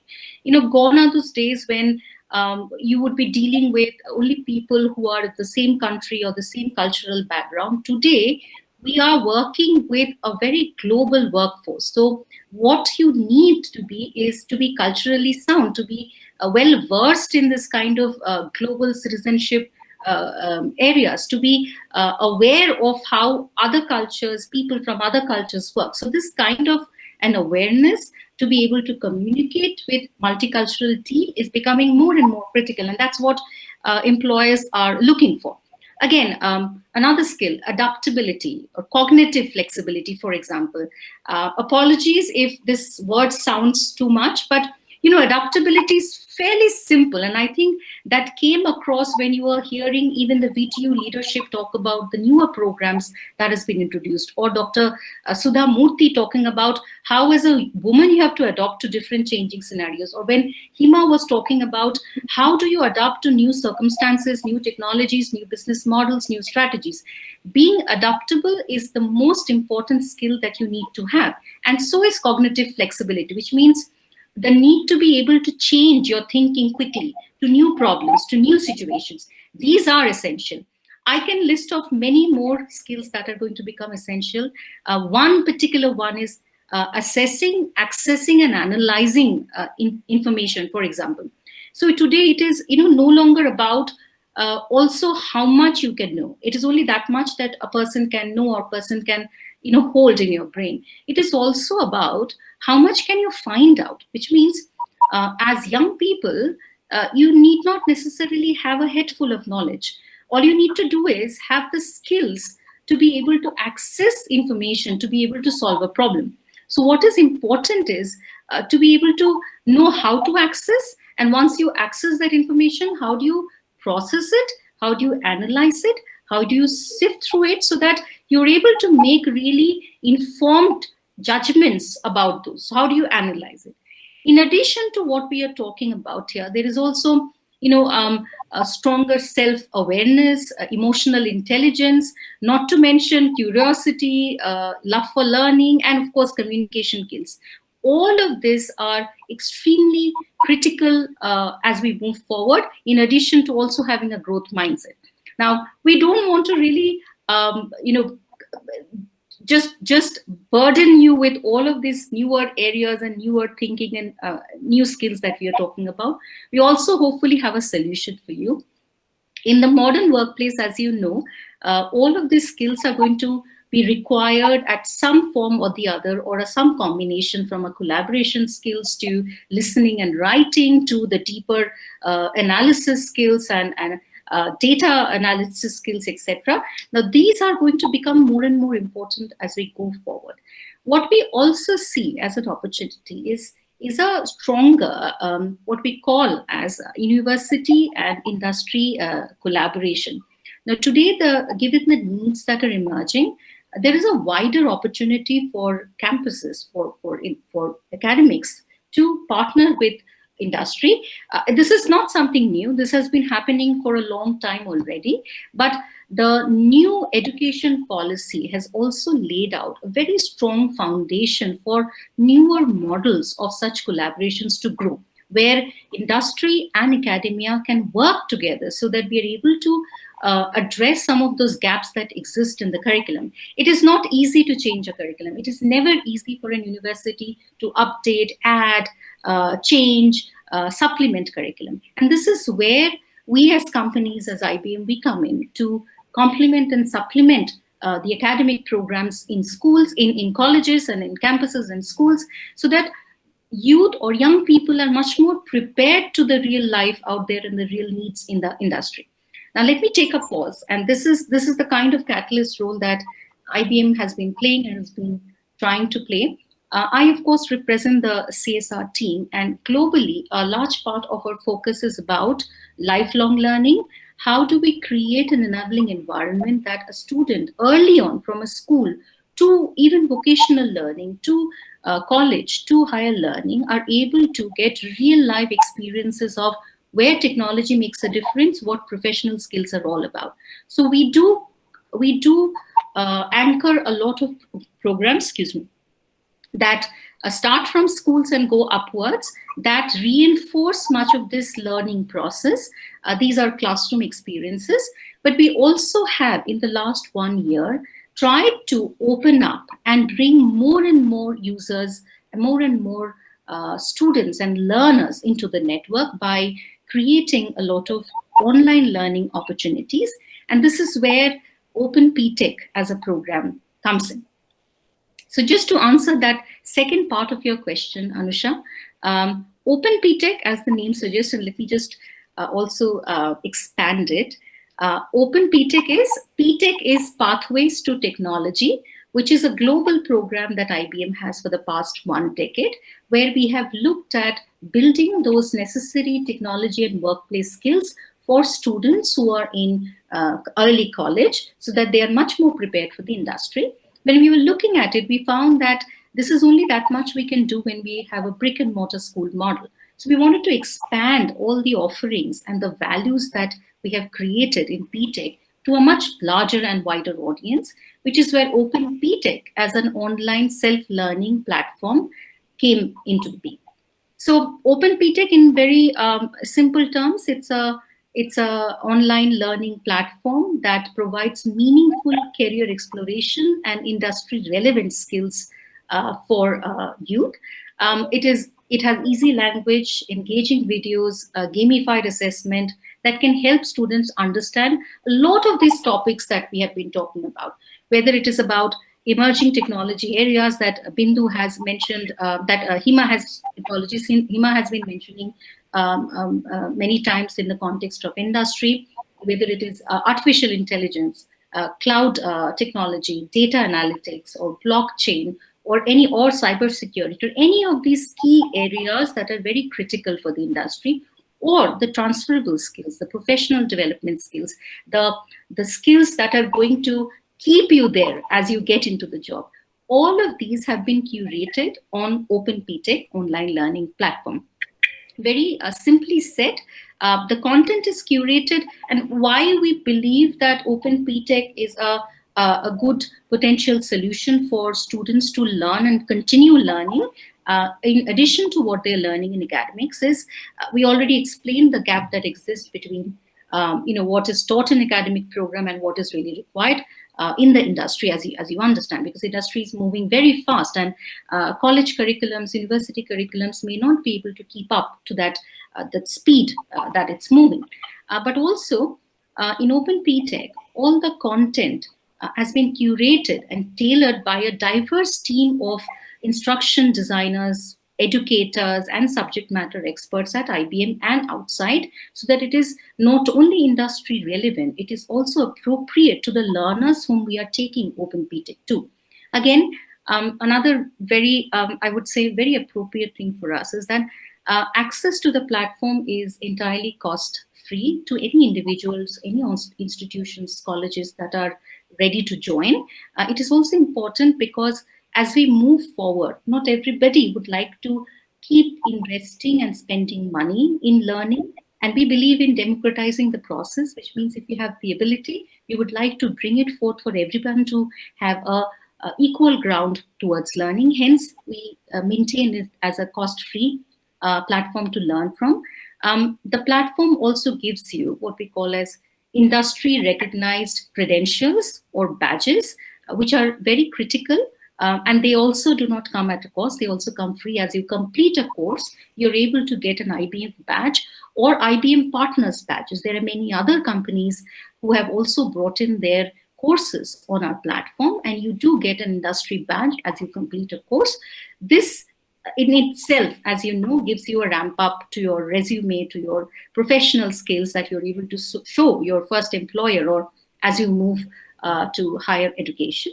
I'm going to pause here because there's a lot more that I would like to talk about Open PTech on, from the kind of courses that is available, or how do you get a badge, or where can you really start your learning, etc. But I would pause here by saying that why Open PTech, why we are at this point of time, we opened the platform in June this year, and we have about 60,000 users from India across the board, from higher education, colleges, and others. And the users have surprised us with the speed and the intensity of learning that we see on the platform. It again reinforces the idea that, when we used to talk about online learning, and we understand that online learning is not a natural behavior of users. Even if you tell me, Rumi, you have to learn 60 hours in a month, I would say, not really. But we have seen that we have been proved wrong many times. The other advantage of an Open PTech is that you don't really always need to sit in front of a computer or a laptop to learn it. It is mobile friendly, and we know all of you are are with your smartphones doing very smart things all the time. This has also made Open PTech very popular because all the courses on Open PTech can be accessed through your mobile phone. You don't even need a 4G. I operate on a 3G, for example, and I can still take all the courses and badges out there. And interestingly, if you are taking a course and you pause and you don't want to take it anymore right now, there's something else that you want to do, you can join back at the same place when you log in again. So you don't lose any learning out there. It also helps you to track your learning, to see your progress, to see where you have left behind, to also see how many badges that you must take. There are recommended learning, and there is a host of features available that has been designed in a way that students and their teachers and trainers and the HODs are able to learn and track and support the network more effectively. In addition to what Open PTech does, and I know I'm talking quite long, but let me just add that what we also bring in as a part of our programs are leaders like Hima and many others who lend their years of expertise of learning and training to the network. You are not going to only learn, but with help from Hima and the Aspire for Her team, you're also going to get an opportunity to network and learn more and be mentored around some of those topics that we are talking about. I'm going to pause here, Anusha. Thank you. Thank you, Hima. That was just wonderful. You have covered almost so many aspects, and you have really simplified it for us now. It's really interesting to know about this platform. So, Rumi, may I ask you, how can we use this platform effectively to start our learning journey? Yes, sure. So let me also, as I mentioned before, that the courses that you are available in Open PTech have been initially designed for IBMers and IBM clients and partners. So you can understand that they come with that level of quality and credibility that is available. However, what is interesting is that we have got a whole set of instruction designers and experts who have now curated much of that industry curriculum for users of your age group, for example. Before I say anything, let me just request you to perhaps show one or two videos, very brief videos that we have on Open PTech. If I can request the team to just play them from your side. That will give you a show of what Open PTech is, how does it look like, how does it work, and how easy it is to use for every student or a teacher or a college principal, HOD, and others. Can we play the video, please? Yes, sure.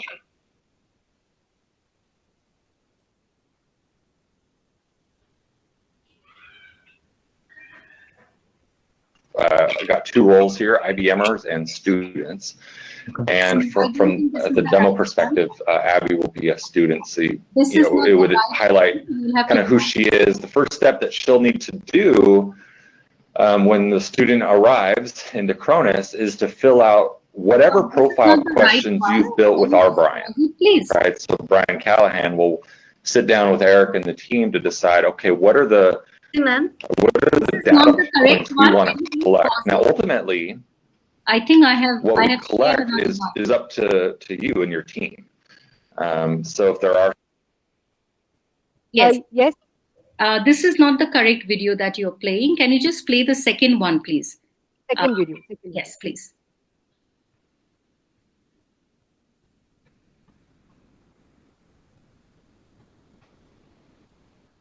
This is a very long demonstration, so we're going to pause it and do something shorter and quicker.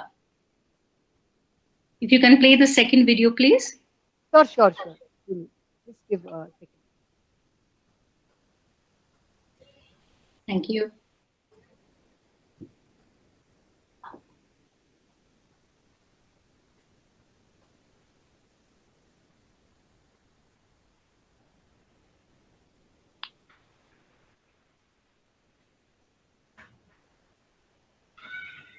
And education systems struggle to stay on pace. Open PTech helps close this gap. The platform offers free digital learning on the latest technologies, specifically designed for students and their educators.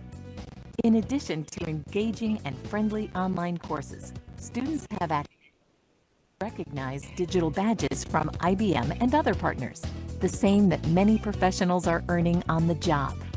The learning topics range from professional skills, such as complex problem solving and computational thinking, to foundational skills in emerging technologies, such as cybersecurity, blockchain, artificial intelligence, and design thinking. When you earn a badge on Open PTech, you can easily add it to your LinkedIn profile and resume to signal to potential employers or universities that you have the baseline tech and professional skills they're looking for. Courses were designed to engage a 14 to 20-year-old audience, featuring interactive, self-paced learning modules, videos, and gamified assessments to spark and keep students interested. Open PTech offers an intuitive interface with easy navigation and works seamlessly on all devices, ensuring flexible access from anywhere that has an internet connection. The tool is available globally in English and Portuguese and will be accessible in more languages in the near future. Sign up for a free account to start building the skills you need for the jobs of tomorrow.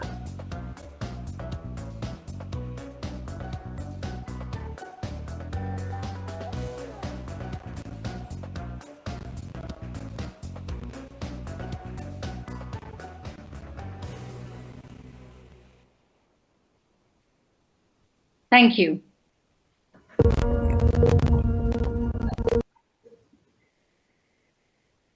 Yes, well, thank you very much. And as you saw in the video, the registration to Open PTech is fairly simple. I would have loved to show a demo, but I think I'm not able to really show the screen right now. Apologies. But what is essential? Just a couple of points, Anusha, to your question. How do you use it effectively? One, the registration to the platform is free and it's simple. We would encourage everyone to get in touch with Aspire for Her team to see how they can enroll and start learning.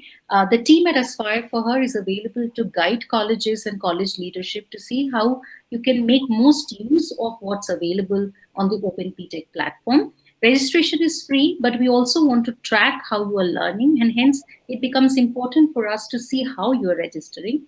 Second, in terms of the courses, as you saw, you have a bunch of technology learning courses, and you have a bunch of what we call as workplace and professional development courses. How it is designed is that it not only tells you, for example, what cloud infrastructure or cloud is all about, or hybrid cloud is all about. It actually gives you real life context of where it is being used or how it is being used in the industry.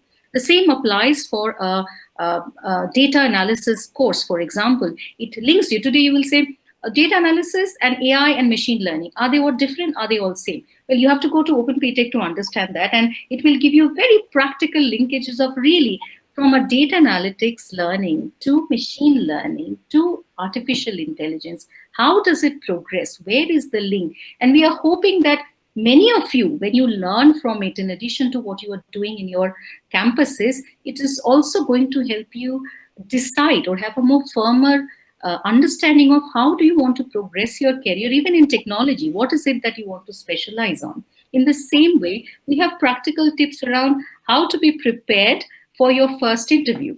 And you can do that individually, you can do that as peer learning, you can also do that with the mentors available with Aspire for Her, as well as our leaders like Hema who do it. I think they do it, they enable people on almost a regular basis. In addition to the courses, what is also critical is how do you really get to the badge? The badges are a way to show that you have gained a certain level of skills. When you talk about an IBM badge, or you talk about, let's say, an industry badge, we have Adobe as partners, we have Code Factories, we have many others who are already recognized names on in the market. When you get a badge of a particular course, you know that your employers, or for higher education, it will be known that you have acquired a certain level of skills. And fourthly, what we also recommend a lot is Open PTech is actually a community of learners and community of trainers and community of mentors. So there are constantly a lot of learning programs that are happening, which are webinar based on the platform. As you log in and become a part of this OpenPTech community, you're also able to avail of many of those WebEx or webinars that happen. You're able to connect to expert, and you're of course able to connect to the larger IBM community. We have great representatives here, as well as Aspire for her support of mentors. This is quickly I wanted to highlight, and I think from a learning perspective, why we think OpenPTech matters is, of course, the success that we have had in just a few months of time, but also because the platform is also supported by a large number of partners who are there as intermediaries to help in a better, deeper transferred learning to the students. We would really urge all of you who are listening in colleges, the network of colleges and students, to explore OpenPTech and come back to us and tell us how you can join. We would be very proud to be a part of your lives. Yeah, thank you, Anusha. Over to you.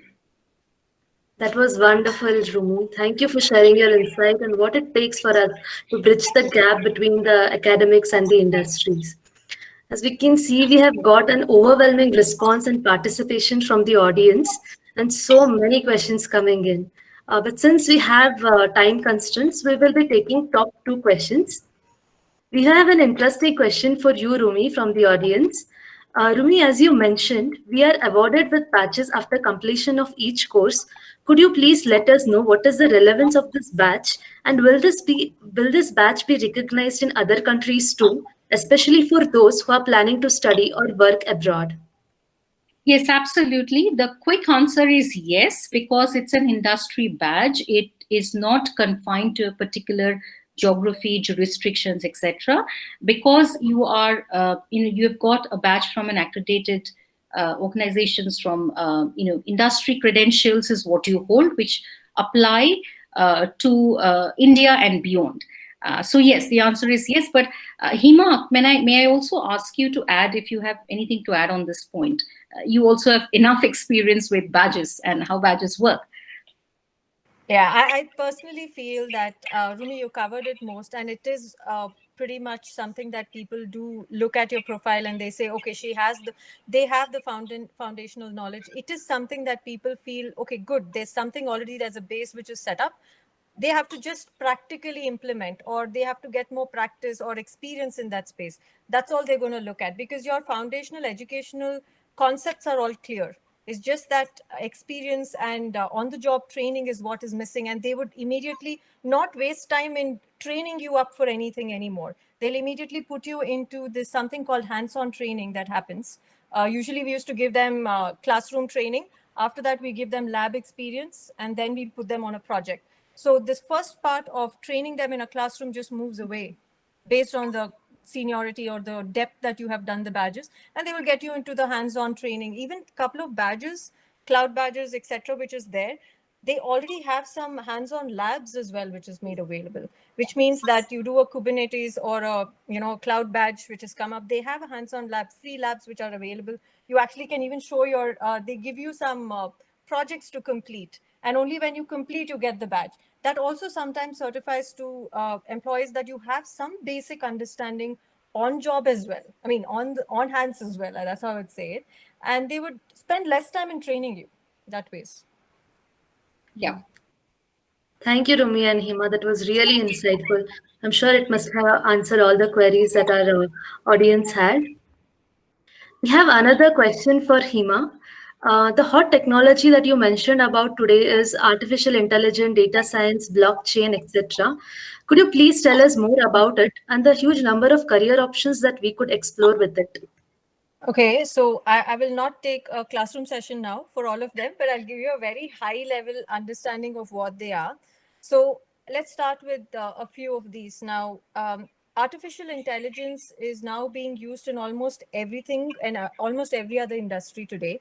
Starting from customer service to automated chatbots are answering your basic questions in a sophisticated machines, right? So where is all that is AI at the moment, and AI is now used in healthcare, banking, fraud detection, and pharmaceutical industries widely.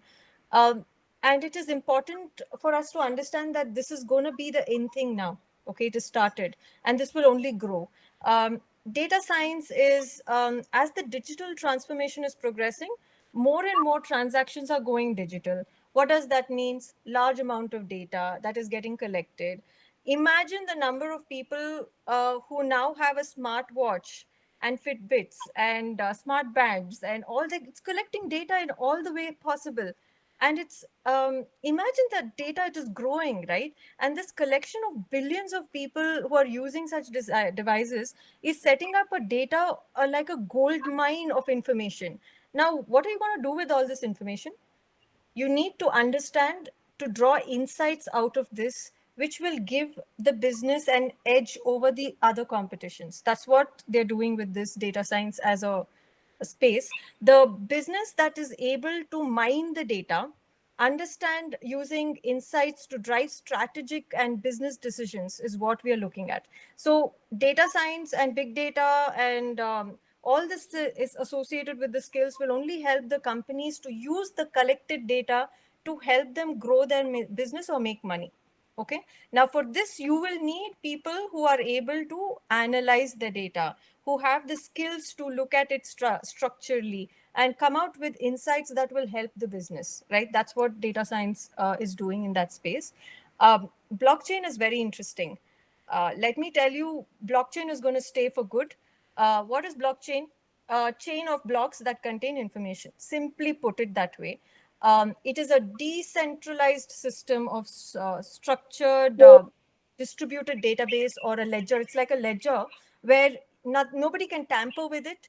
Nobody can erase what has happened. And it is so transparent. You can see everything. So basically, they say that no hacking can happen in this system, in this technology. Even if the hacker wants to come and hack, the informations are stored in blocks and there's a master block. So basically, anything tampered in between, he has to end up changing all the future and the back blocks, which will basically take him a long time. So it's they're so what do you say? They're so confident about this technology that it is being used today for all your bank transactions, and it's also kind of avoiding transaction fees. It's cutting it down. Double spending has been cut down. Net frauds are cut down. They are able to retrieve the lost data as well. So that this whole system or this whole technology is going to boom now, and the spaces in this area is only going to start questioning a lot of industries. Like, we have industries which are playing the middlemen between the bank and the customer, right? All that will start going away because this is going to integrate it and keep it so transparent that nothing can be tampered, and it's 1:1 in transaction, and there's verifiable transaction, traceable transaction, which is what we are going to get into, but that's on blockchain. There are many more technologies. Now, see, we can go into each one of them, and as we had Rumi speak about it. We do have Open PTech. You can go deeper and it'll explain you everything.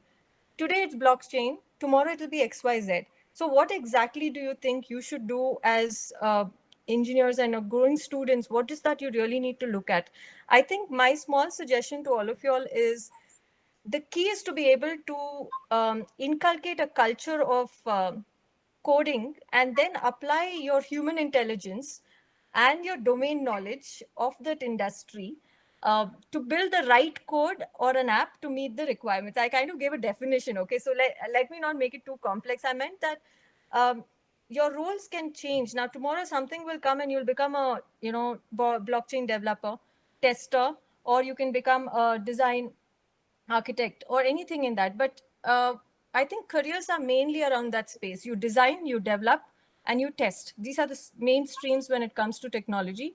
But the biggest value is when you're able to literally extract the entire technology for what it is being performing and giving back the core function of what you really wanted that technology to do. So it's all in your way of looking at how you want to progress your career. It's not about the roles which are available or what will come. Every new technology, every new technology transformation will come up with opportunities. It's how you adapt, how you learn, how do you put your creativity into it, and how do you be resilient and persistent on making that execution to a good result for the companies. That's what really matters. I hope I answered your question, Anusha, but I thought it's more than just a role. It's more than just a technology here, right? Right, yeah. Very interesting, Hima. Thank you so much for sharing with us about all of that, what you know about the industry and all the knowledge. It is really going to benefit us. Thank you, Hima. Thank you, Rumi. I'm sure our wonderful audience too are delighted to know so much about this ongoing technology and industry expectation from us as students. We will be sharing the social media handles of the speakers. If any of you have more questions on PTech, please feel free to reach out to Rumi and Hima. I would like to thank you once again, Rumi and Hima, for taking out your valuable time and for your guidance to all our young participants who will be entering into the industry very soon, and they're definitely going to benefit hugely from you. I would also like to thank our audience for their active participation. Thank you once again. Thank you, one and all. Thank you also from IBM. On behalf of the company, we would like to also extend our heartfelt thanks to the VTU leadership team and many congratulations on your inauguration of the Women's Studies Center. We are all extremely proud and look forward to being a part of that. Thank you very much to Madhura and the Aspire for her team. And thank you, Anusha, for being a fantastic moderator for the session. Thank you very much. I truly thank Rumi and Hima for being a part of this opening session, I would say, after the inauguration. And it was really insightful. And I'm sure all the students would take home some key points. And in future, they would trouble you time and again to understand it more. And I thank Anusha, the ex-VTU student, the alumni of VTU, and currently working at TCS. So thank you so very much. Madhura, it's been an inspiration, joining hands with AFH. And probably we will have a couple more events and courses from IBM and AFH with VTU Women's Studies Center. Thank you so very much. Thank you. Thank you so much. Madhura, I think. Thank you. Thank you so much. And wonderful beginning. Congratulations to all of you and all of us for being part of this fantastic inauguration and launch. I'm sure it will go from strength to strength. Thank you so much. Thank you so much. Thank you, everyone.